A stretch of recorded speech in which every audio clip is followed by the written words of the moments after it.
Hello friends, जैसा आपको पता है आर का एग्ज़ाम होने वाला है। ठीक है, 27 को ही, तो ज़्यादा टाइम नहीं है, तो मैं एक मैराथन क्लासेस ले लेती हूँ आपके लिए। ठीक है, इसमें टॉपिक बता देती हूँ कि टॉपिक क्या क्या है। इसमें है क्या क्या, देखिए, वेट ज़रा मैं ब्रश ले लेती हूँ। यस, इसमें टॉपिक क्या होगा आपका? मूल कर्तव्य, राष्ट्रपति, उपराष्ट्रपति। ठीक है, और इसके साथ और भी टॉपिक्स हैं, जैसे आपका केंद्रीय मंत्रिमंडल हो गया। ठीक है, नेक्स्ट देखते हैं तो आपको इसमें और क्या क्या पढ़ना है मैं बता देती हूँ। देखिए, इसमें उपराष्ट्रपति को भी पढ़ लेंगे। ठीक है, तो इतने सारे टॉपिक्स को हम एक वीडियो में कवर करने वाले हैं, बहुत ही शॉर्ट टर्म में। ठीक है, एज अ रिवाइज के तौर पे, क्योंकि बहुत ज़्यादा डिटेल पढ़ने के लिए तो टाइम नहीं है, बट यस, इसको अच्छे तरीके से हम लोग कवर ज़रूर कर सकते हैं। ठीक है, तो सबसे पहले देखेंगे मूल कर्तव्य का। ठीक है, मूल कर्तव्य टॉपिक को स्टार्ट करते हैं। तो क्या क्या है इसमें, देखिए, निम्नलिखित में से कौन सा एक संवैधानिक संशोधन मौलिक कर्तव्यों से संबंधित है? ऑप्शन ए 42वां, ऑप्शन बी 44वां, ऑप्शन सी 46वां, ऑप्शन डी 48वां। ठीक है, तो इसका जो आंसर हो जाएगा वो क्या होगा? ए होगा, यानी कि 42वां। ठीक है, क्या क्वेश्चन क्या था? निम्नलिखित में से कौन सा एक संवैधानिक संशोधन मौलिक कर्तव्यों से संबंधित है? तो 42वां जो संशोधन है वो क्या है? मौलिक कर्तव्यों से संबंधित है। ठीक है, भारत के नागरिकों के मूल कर्तव्यों का विवरण संविधान के भाग 4 क में अनुच्छेद 51 क के तहत दिया गया। इससे 42वां संविधान संशोधन 1976 द्वारा संविधान में इसको जोड़ा गया। ठीक है, नेक्स्ट देखेंगे, मौलिक कर्तव्यों से संबंधित निम्नलिखित में से कौन सा कथन सही नहीं है? ठीक है, ऑप्शन ए देखिए, उन्हें परमादेश द्वारा प्रभावी बनाया जा सकता है। ठीक है, बी, उन्हें संवैधानिक प्रक्रिया से ही बढ़ाया जा सकता है। ऑप्शन सी, अस्पष्ट विधियों की व्याख्या के लिए उनका उपयोग किया जा सकता है। ऑप्शन डी, किसी विशिष्ट कर्तव्य का पालन करना संवैधानिक कानून के क्षेत्र में आता है जिसे न्यायालय निश्चित करता है। ठीक है, तो क्वेश्चन क्या कह रहा है कि मौलिक कर्तव्यों से संबंधित निम्नलिखित में से कौन सा कथन सही नहीं है? तो उन्हें परमादेश द्वारा प्रभावी बनाया जा सकता है, ये स्टेटमेंट जो है वो सही नहीं है। बाकी आपके सारे जो स्टेटमेंट हैं वो सारे के सारे क्या हैं? सही हैं। ठीक है, देखिए, मौलिक कर्तव्यों को परमादेश द्वारा प्रभावी नहीं बनाया जा सकता। परमादेश एक रिट है जिसे न्यायालय मूल अधिकारों का उल्लंघन होने पर जारी करता है। मौलिक कर्तव्य लोगों पर नैतिक जिम्मेदारी आरोपित करते हैं। प्रशासन इसके लिए जिम्मेदार नहीं हो सकता, जबकि रिटें प्रशासनिक अधिकारी के विरुद्ध जारी की जाती है। ठीक है, चलिए इसी के साथ देखेंगे थर्ड क्वेश्चन कि भारतीय संविधान में कितने मौलिक कर्तव्य हैं? 9, 11, 12 या फिर 20? तो ऑप्शन इसका क्या सही हो जाएगा? बी, यानी कि 11। भारतीय संविधान के भाग 4 क में वर्तमान में कुल 11 मूल कर्तव्यों का उल्लेख है। ठीक है, तो आपको पता है ये टॉपिक बहुत ही छोटा था, क्या? मूल कर्तव्य। ठीक है, नेक्स्ट देखेंगे क्या? राष्ट्रपति। तो राष्ट्रपति का पहला क्वेश्चन क्या है? और ऐसा और वीडियो से तो चैनल को सब्सक्राइब करना बिल्कुल भी मत भूलिएगा। ठीक है, आपको डेली क्लासेस मिलेंगी, किससे? आपको डेली क्लासेस मिलेंगी सुमन मैम से। ठीक है, आर के लिए, तो चैनल को सब्सक्राइब कर दीजिएगा एंड अपने दोस्तों को शेयर भी कर दीजिएगा ताकि और लोग भी जुड़ सकें। ठीक है, और वीडियोस कैसे लगे कमेंट बॉक्स में ज़रूर बताइएगा। चलिए अब देखेंगे राष्ट्रपति क्या। तो राष्ट्रपति के बारे में क्या है कि राष्ट्रपति के निर्वाचन मंडल के सदस्य होते हैं संसद के दोनों सदनों के निर्वाचित सदस्य, राज्य विधानमंडलों के दोनों सदनों के निर्वाचित सदस्य। ठीक है, या फिर ऑप्शन सी, सभी राज्यों की विधानसभाओं के निर्वाचित सदस्य, या ऑप्शन डी, दिल्ली और पांडिचेरी विधानसभाओं के निर्वाचित सदस्य। ठीक है, ऑप्शन देख लीजिए, 1, 2, 3 सही है, 1, 3 सही है, 1, 2, 4 सही है, या फिर 1, 3, 4 सही है। ठीक है, तो इसका हो जाएगा डी, यानी कि 1, 3, 4 सही है, यानी कि 1, 3, 4 क्या क्या 1, हाँ 1, 3 और 4 सही है। ये संसद के दोनों सदनों के निर्वाचित सदस्य। ठीक है, और क्या है? और आपका है सभी राज्यों की विधानसभाओं के निर्वाचित सदस्य, और ऑप्शन 4 यानी कि दिल्ली और पांडिचेरी विधानसभाओं के निर्वाचित सदस्य। ठीक है, देखिए, संविधान का अनुच्छेद 54 राष्ट्रपति के निर्वाचक मंडल के सदस्यों का प्रावधान करता है, जिसमें निम्नलिखित सदस्य होते हैं। कौन कौन से? संसद के दोनों सदनों के निर्वाचित सदस्य, राज्यों की विधानसभाओं के निर्वाचित सदस्य, दिल्ली और पांडिचेरी विधानसभाओं के निर्वाचित सदस्य। ठीक है, यानी कि ध्यातव्य है कि राष्ट्रपति के निर्वाचन मंडल में संघ राज्य क्षेत्र के रूप में जम्मू और कश्मीर को अभी शामिल नहीं किया गया, हालांकि राज्य के रूप में उनकी पूर्व भागीदारी रहती है। ठीक है, ये क्या हो गया? वेट, हाँ जी, ठीक है, तो ये आई होप आपको समझ में आ गया होगा। नेक्स्ट क्या है? नेक्स्ट है हमारा कि भारतीय संविधान के 17वें संशोधन द्वारा भारत के राष्ट्रपति के चुनाव में जिन 2 केंद्र शासित प्रदेशों को भाग लेने का अधिकार दिया गया है वो हैं दिल्ली और चंडीगढ़, दिल्ली और पुदुचेरी, दिल्ली और दमन दीव और चंडीगढ़ और पुदुचेरी। तो आंसर क्या हो जाएगा इसका? बी, दिल्ली और पुदुचेरी जो होगा इसका आंसर हो जाएगा। ठीक है, चलिए यहाँ पे उपराष्ट्रपति के बारे में थोड़ा कुछ जान लेंगे और उसके बाद इसका जो है वो टिक द करेक्ट ऑप्शन भी कर देंगे, यानी कि मल्टीपल चॉइस क्वेश्चन भी कर लेंगे, जिससे आपका रिवाइज हो जाएगा। ठीक है, तो राष्ट्रपति के बारे में हम क्या पढ़ रहे हैं कि संविधान के अनुच्छेद 66(1) के तहत उपराष्ट्रपति का निर्वाचन संसद के दोनों सदनों के सभी सदस्यों से मिलकर बनने वाले निर्वाचक गण के सदस्यों द्वारा अनुपातिक प्रतिनिधि पद्धति के अनुसार एकल संक्रमणीय मत पद्धति के द्वारा होता है। ये पूछता है कि किस पद्धति के द्वारा होता है, तो आपको याद रखना है। संविधान के अनुच्छेद 67 यानी कि संविधान के अनुच्छेद 67 ख के अनुसार उपराष्ट्रपति को राज्यसभा यानी कि काउंसिल ऑफ स्टेट के ऐसे प्रस्ताव के द्वारा अपने पद से हटाया जा सकेगा जिसे राज्यसभा के तत्कालीन समस्त सदस्यों के बहुमत ने पारित किया है और जिसे लोकसभा सहमत है। ठीक है, नेक्स्ट क्या है, भारत के उपराष्ट्रपति एवं उनका कार्यकाल।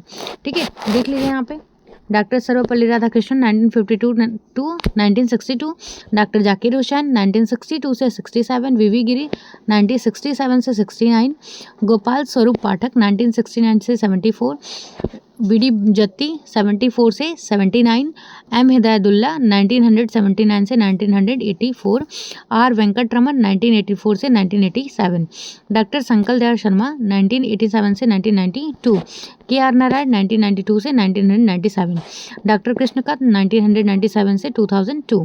ठीक है, नेक्स्ट भैरव सिंह शेखावत 2002 से 2007, मोहम्मद हामिद अंसारी 2007 से 2017, वेंकैया नायडू 2017 से 22 और जगदीप धनखड़ 2022 से अब तक। ठीक है, अब देखिए केंद्रीय मंत्रिपरिषद, इसके बारे में क्या है कि भारत के संविधान के अनुच्छेद 74 में स्पष्ट उल्लेख है कि राष्ट्रपति को सहायता और सलाह देने के लिए एक मंत्रिपरिषद होगी। ठीक है, यानी कि राष्ट्रपति को सलाह देने के लिए एक क्या होगा, मंत्रिपरिषद का गठन होगा, जिसका प्रधान कौन होगा, तो जिसका प्रधान होगा प्रधानमंत्री। ठीक है, भारत का प्रधानमंत्री जो होता है वो मंत्रिपरिषद का क्या होता है, प्रधान होता है। ठीक है, चलिए अब यहाँ पे जो टॉपिक्स था हमारा क्या था, राष्ट्रपति, तो इससे रिलेटेड और क्वेश्चन को सॉल्व करते हैं। ठीक है, थोड़ा सा और जानेंगे कि भारत के राष्ट्रपति को मिसाइल मैन की संज्ञा किसने दी थी। ठीक है, doctor Radhakrishnan, doctor APJ Abdul Kalam, doctor Shankar Dayal Sharma और यह उपयुक्त में से कोई नहीं। तो इसका आंसर जो हो जाएगा बी, डॉक्टर एपीजे अब्दुल कलाम। ठीक है, भारत के व्यक्ति अनुसार 11वें राष्ट्रपति, ठीक है 11वें राष्ट्रपति डॉक्टर एपीजे अब्दुल कलाम को भारत का मिसाइल मैन की संज्ञा दी जाती है, क्योंकि उन्हीं के निर्देशन में प्रारंभ एकीकृत निर्देशक मिसाइल विकास कार्यक्रम के फलस्वरूप भारत त्रिशूल, पृथ्वी, अग्नि जैसे मिसाइलों के विकास के द्वारा इस क्षेत्र में आत्मनिर्भर बन सका है। ठीक है, क्वेश्चन नंबर नेक्स्ट है, भारत के संविधान के अनुसार केंद्र की कार्यपालिका शक्ति जो है वो किस में निहित है, राष्ट्रपति में, प्रधानमंत्री में। ठीक है, ऑप्शन देख लीजिए, केवल ए, केवल टू, ठीक है, या फिर दोनों, या फिर कोई नहीं। तो इसका आंसर जो होगा कि भारत के संविधान के अनुसार केंद्र की जो कार्यपालिका शक्ति है वो किस में निहित है, तो आंसर हो जाएगा आपका राष्ट्रपति में निहित है। ठीक है, भारत के संविधान के अनुच्छेद 53(1) के अनुसार संघ की कार्यपालिका शक्ति राष्ट्रपति में निहित होगी और वह इसका प्रयोग इस संविधान के अनुसार स्वयं या अपने अधीनस्थ अधिकारियों के द्वारा क्या है, करेगा। ठीक है, नेक्स्ट है, निम्नलिखित में से कौन भारतीय गणतंत्र का प्रमुख है, भारत का राष्ट्रपति, भारत का प्रधानमंत्री, मंत्रिमंडल या राजनीतिक प्रमुख, मंत्रिपरिषद सहित। तो ये देखो आर में आपको पूछा भी जा चुका है। ठीक है, मेंस में 2013 में। ठीक है, तो बहुत ही इंपॉर्टेंट है आपके सभी एग्जाम्स के लिए, स्पेशली आप बात करते हैं तो आर के लिए। ठीक है, तो निम्नलिखित में कौन भारतीय गणतंत्र का प्रमुख है, तो ऑप्शन क्या हो जाएगा, ए, भारत का राष्ट्रपति। ठीक है, चलिए नेक्स्ट देखिए, भारत एक गणराज्य है। इसका तात्पर्य है कि भारत का राष्ट्राध्यक्ष निर्वाचित होगा, न कि क्या वंशानुगत। अतः भारतीय गणतंत्र का प्रमुख या राष्ट्राध्यक्ष राष्ट्रपति होता है, जिसका चुनाव अप्रत्यक्ष निर्वाचन प्रणाली द्वारा किया जाता है। ठीक है, नेक्स्ट देखते हैं, निम्नलिखित में से कौन भारतीय राष्ट्रपति लोकसभा अध्यक्ष भी रहे हैं, फखरुद्दीन अहमद अली, डॉक्टर शंकर दयाल शर्मा, डॉक्टर जाकिर हुसैन या फिर नीलम संजीव रेड्डी। तो ये भी आर में 2021 में पूछा जा चुका है प्री में, तो आंसर क्या हो जाएगा इसका, डी, नीलम संजीव रेड्डी। यानी कि कौन भारतीय राष्ट्रपति लोकसभा अध्यक्ष भी रहे हैं, तो आपको आंसर याद रखना है, नीलम संजीव रेड्डी। ठीक है, दिए गए भारतीय राष्ट्रपतियों में से नीलम संजीव रेड्डी 2 अवधियों यानी कि 1967 17 यानी कि 17 मार्च 1967 से आपका 19/7/69 और फिर क्या 26/3 यानी कि 26 मार्च 1977 से। ठीक है, 13/7/1977 के दौरान यानी कि 13 जुलाई 1977 के दौरान लोकसभा अध्यक्ष रहे थे। वे वर्ष 1977 से 1982 के मध्य भारत के राष्ट्रपति भी रहे। ठीक है, नेक्स्ट देख लेते हैं। यदि भारत के राष्ट्रपति का पद रिक्त हो जाए और कोई उपराष्ट्रपति भी ना हो, तब निम्नलिखित में से कौन कार्यवाहक राष्ट्रपति होगा? इसका आंसर आपको बिल्कुल याद रखना है। इसका आंसर हो जाएगा डी, सर्वोच्च न्यायालय का मुख्य न्यायाधीश। ठीक है, देखिए यहाँ पे थोड़ा सा इसके बारे में और डिटेल जान लेंगे कि आर्टिकल 65 के अनुसार यदि मृत्यु, पद त्याग अथवा पद से हटाए जाने की स्थिति में राष्ट्रपति का पद रिक्त हो तो पद का जो कार्यभार होगा वो उपराष्ट्रपति संभालेगा, तथा यदि किन्हीं कारणों से उपराष्ट्रपति भी उपलब्ध नहीं, अब देखो राष्ट्रपति नहीं तो उपराष्ट्रपति संभालेंगे, बट अब उपराष्ट्रपति नहीं होंगे तो क्या होगा? तो उच्चतम न्यायालय का मुख्य न्यायाधीश या उसके न रहने पर उसी न्यायालय का वरिष्ठतम न्यायाधीश जो उस समय उपलब्ध है वो क्या करेगा? राष्ट्रपति के कृत्यों को संपादित करेगा। ठीक है, राष्ट्रीय कृत्यों का निर्वहन अधिनियम 1969 के अकॉर्डिंग। ठीक है, अब देखिए, वैज्ञानिक और औद्योगिक अनुसंधान परिषद का अध्यक्ष भारत का प्रधानमंत्री होता है। ठीक है, कुछ लाइंस जान लीजिए इंपॉर्टेंट साइड में। राष्ट्रीय सुरक्षा समिति का प्रधान या अध्यक्ष प्रधानमंत्री होता है। उप प्रधानमंत्री का पद का उल्लेख संविधान में नहीं है। उप प्रधानमंत्री पद का उल्लेख जो है वो संविधान में नहीं है। पूछ लेगा कि किसका जो है उल्लेख संविधान में नहीं है, प्रधानमंत्री दे देगा, राष्ट्रपति देगा, उप प्रधानमंत्री दे देगा, तो आपको ऑप्शन पे क्या टिक करना है? प्रधानमंत्री। ठीक है, मंत्रिमंडल का सदस्य निम्न सदन लोकसभा के साथ उच्च सदन यानी कि राज्यसभा का भी हो सकता है। ठीक है, स्वतंत्र भारत के प्रथम वित्त मंत्री R.K. षडमुखम शेट्टी थे। ठीक है, इन्होंने स्वतंत्र भारत का पहला केंद्रीय बजट 26 नवंबर 1947 को 26 नवंबर 1947 को प्रस्तुत किया था। संविधान में मंत्रिमंडल शब्द का प्रयोग केवल अनुच्छेद 352 के खंड 3 में किया गया है। ठीक है, क्या याद रखना आपको? स्टार लगा लीजिए इस पर, बहुत इंपॉर्टेंट है। हाँ जी, संविधान के मंत्रिमंडल शब्द का प्रयोग केवल अनुच्छेद 352 के खंड 3 में किया गया है। 24 जुलाई 1991 को तत्कालीन प्रधानमंत्री नरसिंह राव ने नई औद्योगिक नीति की घोषणा की है। केंद्रीय बजट सचिवालय सीधे प्रधानमंत्री के अधीन होता है। इसका प्रशासनिक प्रमुख कैबिनेट सचिव होता है जो सिविल सर्विसेज बोर्ड का पदेन अध्यक्ष भी होता है। ठीक है, अब इसमें महान्यायवादी को भी कवर कर लेंगे। क्या है? महान्यायवादी और CAG अटॉर्नी जनरल के अतिरिक्त भारत सरकार के कानूनी सलाहकार के रूप में अन्य विधि अधिकारी भी होते हैं। इन्हें सॉलिसिटर जनरल भी कहा जाता है। ठीक है, नियंत्रक एवं महालेखा परीक्षक का कार्यकाल जो होता है वो 6 वर्ष का होता है। वह अधिकतम 65 वर्ष की उम्र तक इनमें से जो भी पहले हो सेवारत रह सकता है। ठीक है, अब देखिए, CAG को राष्ट्रपति पदच्युत नहीं कर सकता बल्कि उसे रीति से और उन्हीं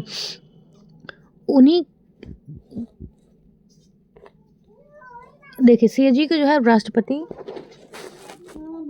पदच्युत क्या कर सकता है? नहीं कर सकता है। उन्हें रीति के द्वारा क्या किया जा सकता है? और मे बी रीति से और उन्हीं आधार पे क्या कर सकता है? हटाया जा सकता है। ठीक है, जिन आधारों पर उच्चतम न्यायालय के न्यायाधीश को हटाया जाता है। ठीक है, अब संसद के बारे में थोड़ा सा देख लेंगे कि आर्टिकल 79 के अनुसार भारतीय संविधान राष्ट्रपति और जो है राष्ट्रपति 2 सदनों अर्थात लोकसभा अथवा राज्यसभा से मिलकर बना हुआ है। ये आपको अच्छे से पता है। ठीक है, देखिए अनुच्छेद 83(1) के अनुसार राज्यसभा का विघटन नहीं होता है। ठीक है, क्या है? अनुच्छेद 81(1) के अनुसार राज्यसभा का विघटन नहीं होता है, अर्थात यह एक स्थायी सदन है। ठीक है, इसके 1/3 सदस्य प्रत्येक 2 वर्ष की समाप्ति पर क्या होते हैं? सेवा निवृत्त हो जाते हैं। इस तरह से राज्यसभा के सदस्यों का कार्यकाल 6 वर्ष हो जाता है। ठीक है, अब क्या अनुच्छेद 82(2) के अनुसार लोकसभा अपने प्रथम अधिवेशन के नियत तिथि से 5 वर्ष तक अपने पद पर बनी रहेगी और इस अवधि की समाप्ति पर लोकसभा का विघटन हो जाएगा। देखिए, आर्टिकल 83(2) के अनुसार क्या है? परंतु के अनुसार लोकसभा का कार्यकाल आपातकाल की उद्घोषणा के प्रवर्तन में रहने के दौरान एक बार में 1 वर्ष तक के लिए बढ़ाया जा सकता है, तथापि आपात उद्घोषणा के प्रवर्तन में न रह जाने की स्थिति में उसका विस्तार किसी भी दशा में 6 माह की अवधि से अधिक नहीं होगा। ठीक है, संविधान के अनुच्छेद 84 ख के अनुसार लोकसभा में निर्वाचित होने के लिए न्यूनतम आयु सीमा 25 वर्ष है। ठीक है, तथा राज्यसभा में निर्वाचित होने के लिए जो न्यूनतम आयु है मिनिमम वो कितनी है? 30 वर्ष है। ठीक है, 30 ईयर्स। फिर लोकसभा चुनाव में यदि कोई प्रत्याशी वैध मतों का 1/6 भाग प्राप्त नहीं कर पाता, तब उस उम्मीदवार की जमानत राशि जो है वो जब्त कर ली जाती है, यानी कि वह अपनी जमानत खो बैठता है। ठीक है, फिर क्या, लोकसभा जनता की सभा है। इसके सदस्य जनता द्वारा प्रत्यक्ष निर्वाचन से चुने जाते हैं और आर्टिकल 85(1) के अनुसार राष्ट्रपति संसद का समय समय पर सत्र बुलाता है, किंतु लोकसभा के एक सत्र की अंतिम बैठक और आगामी सत्र की प्रथम बैठक के बीच 6 माह से अधिक का अंतर नहीं होगा।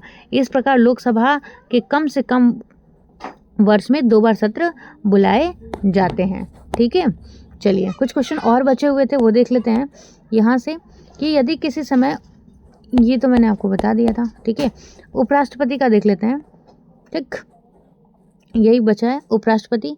इसके भी कुछ स्टेटमेंट्स को देख लेते हैं, कवर कर लेते हैं इसको, कि नीचे 2 वक्तव्य दिए गए हैं, एक को कथन ए कहा गया है जबकि दूसरे का कारण आर कहा गया है। कथन ए क्या है कि कोई व्यक्ति उपराष्ट्रपति निर्वाचित होने का पात्र तभी होगा जब वह राज्यसभा का सदस्य होने के लिए क्या होगा, चलिए, राज्यसभा का सदस्य होने के लिए अर्हित होगा। कारण क्या है कि उपराष्ट्रपति राज्यसभा का पदेन सभापति होता है। उपयुक्त वक्तव्यों के परिप्रेक्ष्य में निम्न में से कौन सा उत्तर जो है वो सही है, वो आपको बताना है। पहला है, दोनों ए और आर सत्य हैं तथा आर ए का मान्य स्पष्टीकरण है। ऑप्शन बी, दोनों ए तथा आर सत्य हैं परंतु आर ए का एक मान्य स्पष्टीकरण नहीं है। ऑप्शन सी, ए सही है परंतु आर गलत है। ऑप्शन डी, ए गलत है परंतु आर सही है। तो इसका जो आंसर होगा वो होगा ए, यानी कि दोनों ए और आर जो है वो सत्य हैं तथा आर ए का मान्य स्पष्टीकरण है।